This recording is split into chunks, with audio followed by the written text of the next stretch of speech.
নমস্কার, আপনারা দেখছেন ওঙ্কার বাংলা। আপনাদের সঙ্গে রয়েছে আমি সৌমি। নজর রাখবো শহরের গুরুত্বপূর্ণ খবরের দিকে।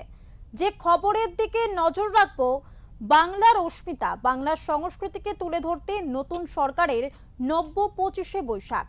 রবীন্দ্রনাথ ঠাকুরের জন্ম জয়ন্তীতে শপথ নিতে চলেছেন রাজ্যের নতুন মুখ্যমন্ত্রী। ব্রিগেড প্যারেডে তার জন্য প্রস্তুতিও শুরু হতে চলেছে। বাংলার প্রশাসনিক যুগ বদলের সন্ধিক্ষণ হিসেবে বিজেপি বেছে নিয়েছে বাঙালির ঐতিহ্যময় দিন রবীন্দ্রনাথের জন্মদিনকেই। এই মুহূর্তে যা প্রতিটি বাঙালির কাছে বিশেষভাবে তাৎপর্যপূর্ণ। বিষয়টি একেবারে তাৎক্ষণিক নয়, এর প্রেক্ষাপটে রয়েছে গত 5 বছরের ইতিহাস। যবে থেকে বিজেপির গায়ে লেগেছে বহিরাগতর তকমা, বাংলা বিরোধীর অপবাদ।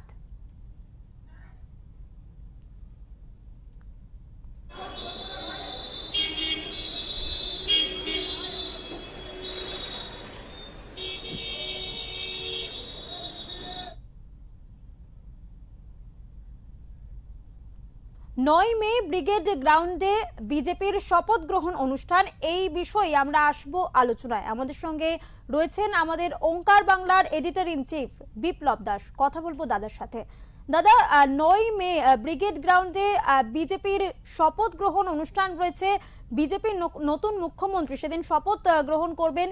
সরকারিভাবে এই ঘোষণা করেছেন বিজেপির রাজ্য সভাপতি শ্রমিক ভট্টাচার্য। অর্থাৎ 25শে বৈশাখ শপথ নিচ্ছেন নতুন মুখ্যমন্ত্রী এবং তার মন্ত্রিসভা। এই দিন নির্বাচনের কারণ ঠিক কি, কেন তারা 25শে বৈশাখকেই বাছলেন? দেখো, 2011 সালে মুখ্যমন্ত্রী মমতা বন্দ্যোপাধ্যায় শপথ নিয়েছিলেন 20 মে। তারপরে দুবার 2016 এবং 2021 নির্বাচনের পরপরই তিনি শপথ নিয়েছিলেন। আর 2021-এর সময় থেকে আমরা দেখেছিলাম যে বিজেপির একটা স্লোগান ছিল, সেই স্লোগানটা হচ্ছে বহিরাগত। এই যে বহিরাগত তত্ত্ব, অর্থাৎ বিজেপির নয়, মানে তৃণমূল কংগ্রেসের স্লোগান ছিল বহিরাগত, এবং হচ্ছে বাংলা বাঙালি অস্মিতা। এইবারে নির্বাচনে বিশেষ করে এসআইআর পর্ব থেকে আমরা দেখেছি যে বিভিন্ন রাজ্যে বেশ কিছু বাঙালিকে হেনস্থা করা হয়েছিল, বাংলাদেশি বলে দাগিয়ে দেওয়া হয়েছিল। কিছু কিছু ঘটনা, অবাঞ্ছিত ঘটনা ঘটেছিল, অস্বীকার করার জায়গা নেই। সেই সময় থেকে এই যে বাঙালির প্রতি বিজেপির একটা অনাস্থা, অনীহা, এই যে পুরো বিষয়টা, সেটা নিয়ে তারা কিন্তু বাঙালি অস্মিতা এইটাকে তারা গত প্রায় 1 বছর ধরে এই ওপরে তারা নানান রকম ভাবে কটূক্তি করত। তো সেই কটূক্তি জবাব দেওয়ার জন্য কিন্তু বিজেপিও কোমর বেঁধে নেমেছিল, আমরা দেখেছি। এবং সেটা যদি দেখি, বন্দে মাতারাম, যে বন্দে মাতারামের যে দিনটিতে উদযাপিত হয়েছিল, তারপর থেকে এ রাজ্যে বিজেপি কিন্তু এই বাঙালি অস্মিতার প্রতি নজর দিয়েছে। এবং এই বাঙালি অস্মিতা 2021 সালে নির্বাচনে বাংলা তার নিজের মেয়েকেই চাই, এই স্লোগানের ভর করে কিন্তু তৃণমূল কংগ্রেস ক্ষমতায় ফিরে এসেছিল। সঙ্গে কিছু সামাজিক এবং রাজনৈতিক প্রেক্ষাপট ছিল, কিন্তু তার অন্যতম যে স্লোগানটা ছিল সেটা ছিল যে বাংলা তার নিজের মেয়েকেই চায়। এই বাংলা বিষয়টাকে নিয়ে কিন্তু বিজেপির তখন থেকে যে ক্ষমতায় আসতে হলে বাংলার সংস্কৃতি, সেই বাংলার সংস্কৃতিকে ধরতে হবে। তাহলে বাংলার সংস্কৃতি কিভাবে ধরা যায়, এটা বুঝতে পেরে 2024-এর যে লোকসভা নির্বাচন, সেই লোকসভা নির্বাচন থেকে কিন্তু বিজেপি এটার প্রতি নজর দিয়েছিল। এবং নজর দেওয়ার কারণে সেখানেও তারা লক্ষ্য করেছিল যে বাংলার সংস্কৃতি নিয়ে তৃণমূল কংগ্রেস এখানে যা করে, যা বলে, ঠিক তার উল্টোটা তারা করে। তো এই জায়গাটাতেই কিন্তু বিজেপি জোর দিয়েছিল বাংলা বাঙালির অস্মিতা। তো সেই হিসেবেই পুরো জিনিসটা, এই যে 25শে বৈশাখকে কেন শপথের দিন হিসেবে বাছা হলো, তার অন্যতম কারণ যদি হয় সেটা হচ্ছে এইটা, যে যোগ্য জবাব দেওয়া। আমরা নির্বাচন পর্বে দেখেছিলাম যে বাংলা বাঙালি অস্মিতা নিয়ে যে সমস্ত কথা হচ্ছিল, মাছ খাওয়া বন্ধ হয়ে যাবে বিজেপি এলে, হ্যাঁ, বিভিন্ন রাজ্যে মাছ খাওয়া বন্ধ, নানান ফতোয়া, এইসবগুলো তুলে আনা হয়েছিল। এবং শুধু তাই নয়, যে কোনো বিষয়ে যদি এই রাজ্যের কোনো ভুল, সেটা কার্যকর ইস্যু হোক বা কোনো আইন শৃঙ্খলা জনিত পরিস্থিতি হোক, সব ক্ষেত্রে কিন্তু তারা এখানকার তৃণমূল মুখপত্র বা তৃণমূল নেতারা সমস্ত টিভি চ্যানেল হোক বা সংবাদ মাধ্যমের কাছে তুলে ধরতো ওই একটাই কথা, উত্তরপ্রদেশ, গুজরাট, অন্য রাজ্যের প্রসঙ্গ তুলে এনে তারা বাংলার সংস্কৃতির সঙ্গে তারা মেলানোর চেষ্টা করত। তো এইটা একটা অভ্যেসে পরিণত হয়েছিল। তো এই জায়গাটাকেই ঠিক বিজেপি ধরেছে হুম। এবং তাই 25শে বৈশাখটাকে আগে থেকেই টার্গেট ছিল যে 4 মে যদি ফল প্রকাশ হয় তাহলে শপথ হবে কিন্তু 9 মে, অর্থাৎ 9 মে বা কখনো 8ই মে পড়ে, কখনো 9ই মে পড়ে। এবার 9 মে পড়েছে 25শে বৈশাখ। এই 25শে বৈশাখ কেন না, 25শে বৈশাখ হচ্ছে কবিগুরু রবীন্দ্রনাথ ঠাকুরের জন্মদিন। বাংলা বা বাঙালির যদি মানে ঠাকুর বলা হয় তাহলে যেমন রামকৃষ্ণ পরমহংসদেব, রবীন্দ্রনাথ ঠাকুর, তারপরে তার সঙ্গে অন্যান্য ঠাকুরও রয়েছে। হুম। এই সমস্ত ঠাকুরের সঙ্গে কিন্তু এই ঠাকুরটা অর্থাৎ বাঙালির সঙ্গে ওতপ্রোতভাবে জড়িত। এইটা 1 নম্বর।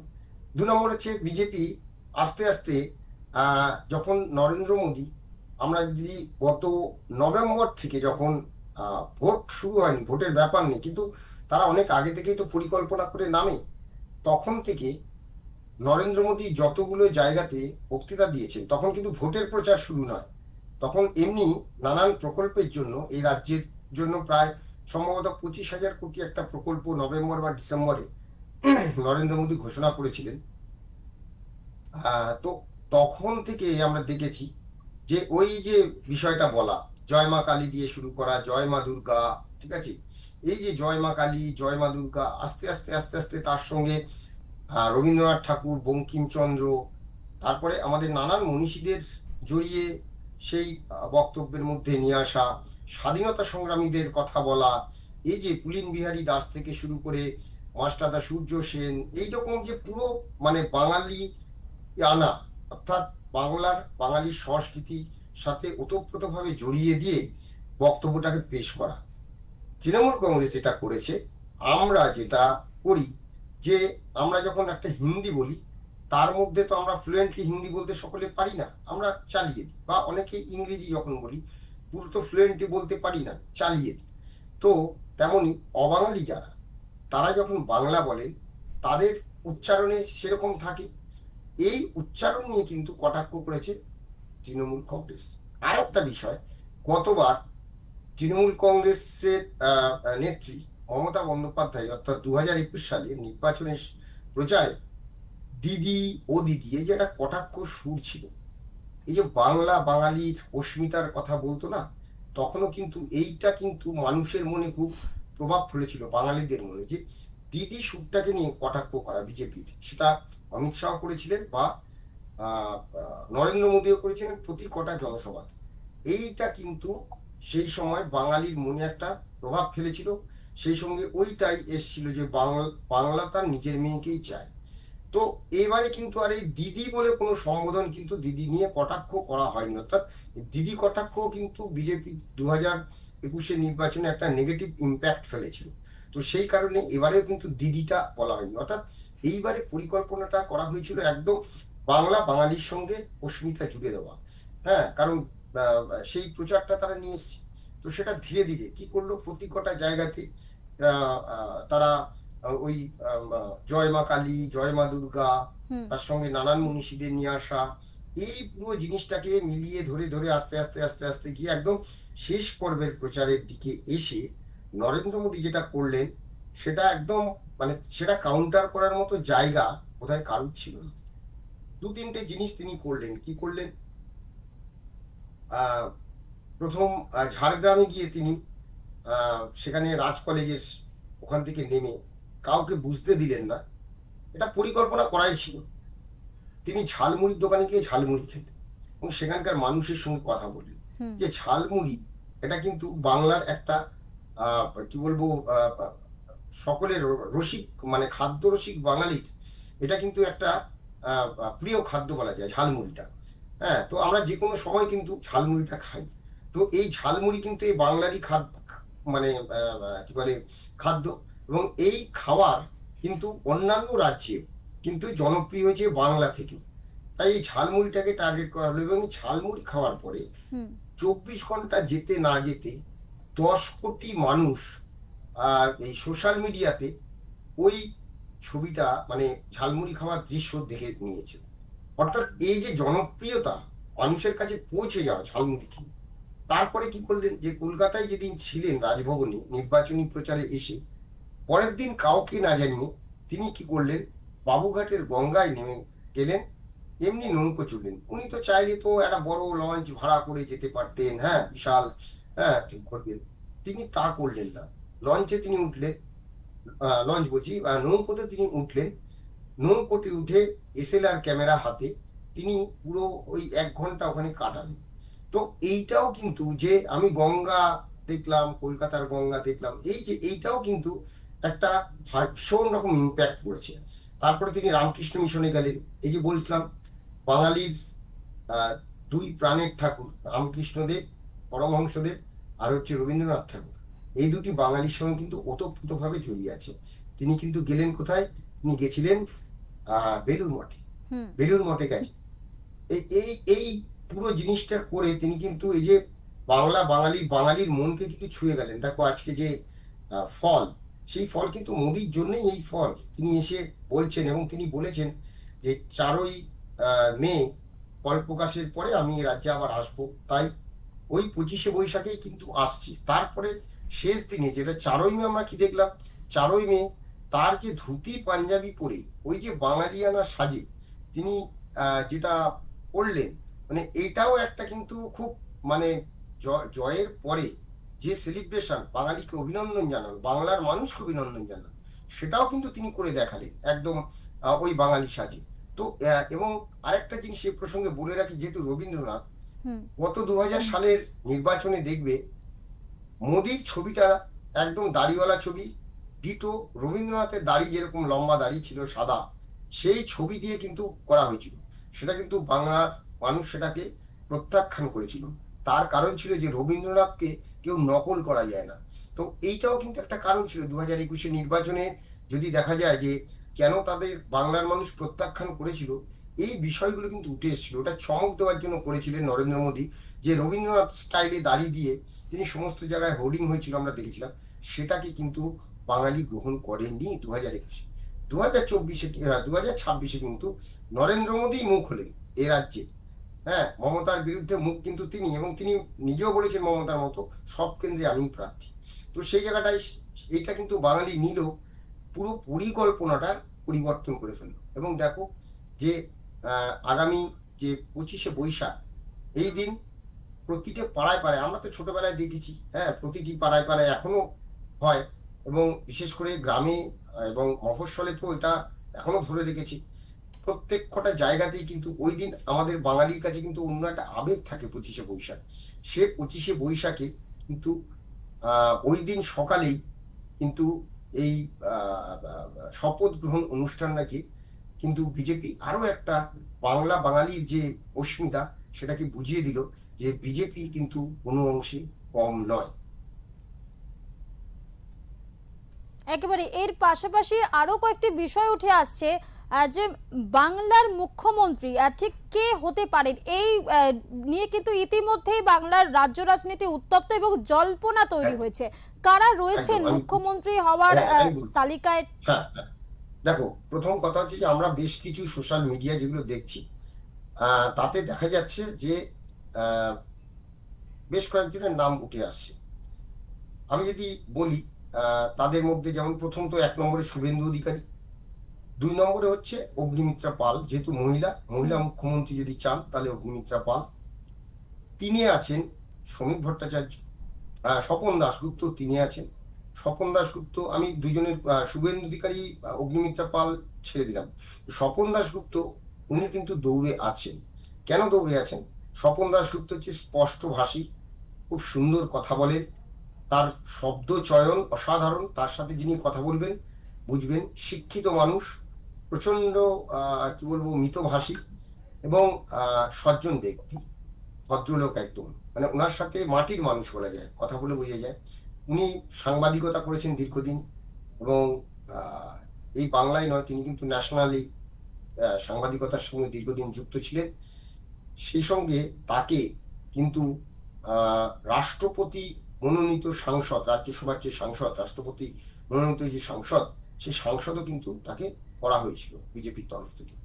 ফলে তিনি গতবারও 2021-এর নির্বাচনে তিনি প্রতিদ্বন্দ্বিতা করেছিলেন, কিন্তু এইবারেও তাকে যে জায়গায় তাকে টিকিট দেওয়া হয়েছিল, রাসবিহারী কেন্দ্র, এই রাসবিহারী কেন্দ্র একটা শিক্ষিত সম্প্রদায়ের মানুষ বাস করেন বেশিরভাগ জায়গাতে, পশ এরিয়া যেটা বলা হয়, কলকাতার মধ্যে অন্যতম একটা জায়গা এখন এই রাসবিহারী অঞ্চলটা, এর সঙ্গে বালিগঞ্জ আছে, গড়িয়াহাট আছে, এই পুরো পুরো জায়গাটা। তো সেখানে কিন্তু এটা বলাই যায় যে তিনিও দৌড়ে আছেন। তারপরে সমীর ভট্টাচার্য আছেন এবং সুকান্ত মজুমদার আছেন। আমি পেছন দিক থেকে তিনজনকে সরিয়ে প্রথম দুজনকেই রাখছি, কিন্তু এখন লড়াইটা হচ্ছে যে নীলবাড়ি নয়, এবার তো নীলবাড়িতে যাচ্ছে না, এবার হচ্ছে লালবাড়ির লড়াই। লালবাড়িতে কি এবার অন্য কোনো দিদি বসবেন, নাকি লালবাড়িতে শুভেন্দু বসবেন, এটা নিয়ে কিন্তু এখন জল্পনা চলছে। আর কিছুক্ষণের মধ্যেই হয়তো সেটা ক্লিয়ার হয়ে যাবে, কারণ আজকে পরিষদীয় দলের বৈঠক ডাকা হয়েছে, সেখানে অমিত শাহ থাকবেন। এখন দেখা যাক কার ভাগ্যে শিখেছে সোম। একেবারে দাদা, আরো একটি বিষয়, আরো একটি প্রশ্ন ইতিমধ্যেই ঘোরপাক খাচ্ছে। রাজ্য রাজনীতি কার্যত উত্তপ্ত হয়ে রয়েছে এবং এই আবহেই বিদায়ী মুখ্যমন্ত্রী মমতা বন্দ্যোপাধ্যায় তিনি কি থাকতে পারেন বিজেপির শপথ গ্রহণ অনুষ্ঠানে? দেখো, এইটা যদি বলো মমতা বন্দ্যোপাধ্যায়, আমি 90% বলবো যে উনি থাকবেন না। ওনার কাছে হয়তো আমন্ত্রণপত্র যাবে, যা এখনো পর্যন্ত জানা যাচ্ছে। তাকে তো আমন্ত্রণপত্র পাঠাতেই হবে, কারণ তিনি তো বিদায়ী মুখ্যমন্ত্রী, প্রোটোকল অনুযায়ী তার থাকার কথা। কিন্তু তিনি তো কিছু মানেন না, তিনি সংবিধান মানেন না, তিনি আইন মানেন না, আবার কোর্টের রায় মানেন না। কিন্তু আবার যখন তিনি বিপদে পড়েন, সেগুলো নিয়ে আবার সেই কোর্টেই ছোটেন, সুপ্রিম কোর্টে যান, হাইকোর্টে যান, তখন তার ক্যামেরার সঙ্গে থাকে। হাইকোর্ট বা সুপ্রিম কোর্ট যদি কোনো রকম তাকে দেয়, রায় দেয়, সেটা তিনি মানেন না। কারণ তিনি ভাবেন, তিনি যেভাবে বাংলাটা চালিয়েছেন, তিনি ভাবেন তিনি হচ্ছেন একটি রাষ্ট্রের মুখ্যমন্ত্রী, রাজ্যের নয়, একটা রাষ্ট্রের মুখ্যমন্ত্রী। বাংলা একটি আলাদা রাষ্ট্র, সেই রাষ্ট্রের রাজা হচ্ছেন তিনি। তো এটাই এতদিন তো চালিয়ে এসেছেন। তো এখন মানুষ তাকে প্রত্যাখ্যান করেছে, এই প্রত্যাখ্যান তিনি হজম করতে পারছেন না। তিনি বলছেন আমি হারিনি। আপনি যদি হারেননি, তারপরে তো আর কিছু বলা যায় না। তো সেই জায়গাটা থেকে গত 2021-এর নির্বাচনে আমরা দেখেছিলাম যে বুদ্ধদেব বাবু যখনই বুঝেছেন যে তিনি আর বামফ্রন্ট আর ক্ষমতায় আসতে পারছে না, ঝড়ের আভাস পেয়েই কিন্তু রাজভবনে গিয়ে পদত্যাগপত্র পেশ করেছিলেন এবং সৌজন্যতা দেখিয়ে তিনি রাজভবনে মমতা বন্দ্যোপাধ্যায়ের শপথ অনুষ্ঠানে হাজির ছিলেন।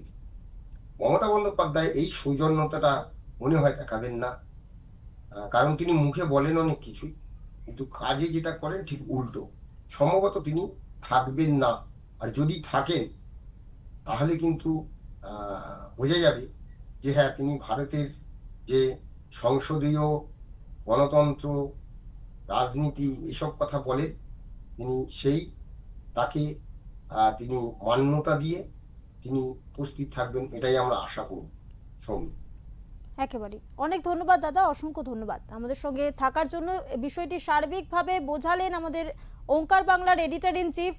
যে বিষয়ে আমরা কথা বলছিলাম, আগামী শনিবার অর্থাৎ 9 মে বিজেপির শপথ গ্রহণ অনুষ্ঠান রয়েছে ব্রিগেড প্যারেডে, এবং সেক্ষেত্রে বিজেপি আগামী মুখ্যমন্ত্রী ঠিক কে হতে চলেছে, কে হতে পারে, সেই নিয়ে কিন্তু ইতিমধ্যেই বাংলার রাজনীতি উত্তপ্ত। ইতিমধ্যেই জল্পনা শুরু হয়েছে যে সেই তালিকায় কে থাকতে পারে, এবং সবথেকে গুরুত্বপূর্ণ যে বিষয়, বিজেপির শপথ গ্রহণ অনুষ্ঠান তারা কিন্তু একেবারে বেছে নিয়েছে বাঙালির ঐতিহ্যপূর্ণ একটি দিন, রবীন্দ্রনাথ ঠাকুরের জন্মদিনকে কিন্তু তারা একেবারে বেছে নিয়েছেন শপথ গ্রহণ অনুষ্ঠানের জন্য। এবং সেক্ষেত্রে সেই দিন বাংলার মুখ্যমন্ত্রী হিসেবে ঠিক কে শপথ নিতে চলেছে, এই দিকে কিন্তু তাকিয়ে রয়েছে গোটা রাজ্যবাসী। এবং পাশাপাশি সেই শপথ গ্রহণ অনুষ্ঠানে প্রাক্তন মুখ্যমন্ত্রী মমতা বন্দ্যোপাধ্যায় তিনিও কি উপস্থিত থাকবেন? এই বিষয়টি নিয়েও কিন্তু ইতিমধ্যেই জল্পনা শুরু হয়েছে রাজ্য রাজনীতিতে। এখন দেখার শেষ পর্যন্ত আগামী শনিবার ঠিক কি হতে চলেছে।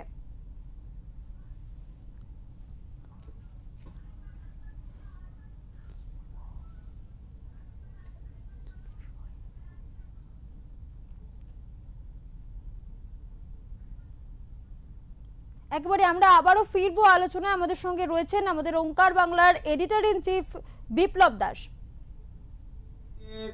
যেটা আরেকটি যেটা খবর যেটা না বললে নয়, সেই কারণে আমি আবার ফিরলাম। সেটি হচ্ছে যে আমরা দেখেছি যে এই রাজ্যের নির্বাচনে গান জনপ্রিয়তা অর্জন করেছিল ভোটের মধ্যে, যে স্লোগান দিয়ে যেটা বলা হয়েছিল, চাই বিজেপি সরকার, যেটা পাল্টানো দরকার, চাই বিজেপি সরকার। এই গানটা কিন্তু গত 17ই জানুয়ারি মালদাহের জনসভা থেকে স্লোগান বেঁধে দিয়েছিলেন নরেন্দ্র মোদী। পরের দিন সিঙ্গুরে সভা ছিল, আমি যেটা বলছিলাম, সেখানেও কিন্তু এই স্লোগান তুলেছিলেন তিনি। এবং মোদীর বেঁধে দেওয়া সেই গান নিয়ে মানে সেই স্লোগান নিয়ে একটা গান বাঁধা হয়েছিল, এবং যেটা ভোটের ময়দানে এখনো বাজছে আর কি, বিভিন্ন জায়গাতে বেশ জনপ্রিয়তা অর্জন করেছে। এবং মোদীর স্লোগান সম্বলিত সেই গান কিন্তু এই তৃণমূলের দুর্গে ধস নামিয়ে রাজ্যের শাসন ক্ষমতা পরিবর্তন করেছে।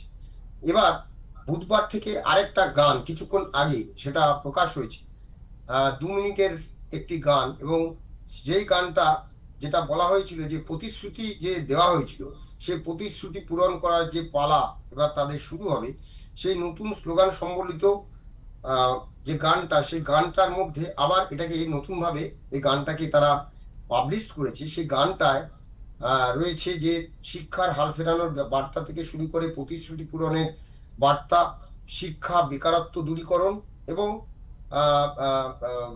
অনেক এই যে দাদাগিরি, পশ্চিমবঙ্গের সংস্কৃতি গোছানোর আশ্বাস দিয়ে এই নতুন গানটা কিন্তু প্রচার পেয়েছে। এবং সেই গানের সুরে রয়েছে জয় শ্রীরাম ধ্বনি। এবং যেটা কিন্তু মানে এই যে যেটা বলছিলাম যে জয় মা কালী, জয় মা কালী ধ্বনি দিয়ে কিন্তু এই মোদির মুখে জয় মা কালী ধ্বনি দিয়ে এই গানটা শেষ হচ্ছে। অর্থাৎ আবারও ওই যে প্রথমে আমরা যেটা শুরু করেছিলাম, যেটা বলেছিলাম যে বাংলা বাঙালির অস্মিতা যে নিয়ে যে 25শে বৈশাখে যে আসতে চলেছে বিজেপি শপথ গ্রহণ হচ্ছে, সেই শপথ গ্রহণে কিন্তু এই গানটাও কিন্তু একটা নজর কাড়বে। সৌমি, একেবারে অনেক ধন্যবাদ দাদা, অসংখ্য ধন্যবাদ আপনাকে।